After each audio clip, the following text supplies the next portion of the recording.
บักมากี้ได้พ่อหน้าคนในบ้านอีอูเบิดบ้านบักมากี้มันห้องไห้ยอดมันมีปมสปอยผู้สาวอันดับ2ตอนที่9กันพร้อมแล้วก็ปะเริ่มเรื่องมาในห้องเรียนบักเซกี้ก็เว้าขึ้นบักมากี้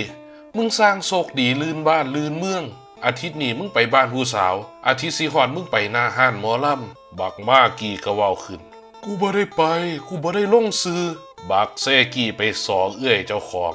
เอื้อยมันเป็นประธานนักเรียนย้อนว่ามีคนแคนเซิลหลายก็เลยได้ใส่ซื้อบักมากี้มาเสียสุดท้ายบักมากี้ได้ไปหน้าห้านหมอลำตัดมามือบักมากี้ไปบ้านอีอู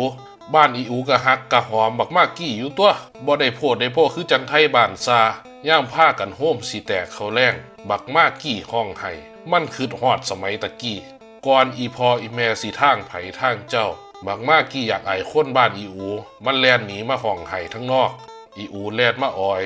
มือนั่นดึกแล้วมือคล้ำน้ำบักมากี้นอนบ้านอีอูหูเงี่ยขึ้นมัน2คนกับผ้ากันแนมหนาก็มีอารมณ์ตัวกำลังสิดูดปากกันไข่ตัวแม่ตู่โซละมาพอดีเอ้ยมากี้สร้างอยากเป็นลูกเขยแม่คักบักมากี้นั่งเบิดปัญญาพอตากะเว้านำมึงฟังเด้อลูกเขยกูหัวบ้านมึงอีพ่ออีแม่ทางไผทางเจ้าคันมีหยังเครียดบ่สำบายใจ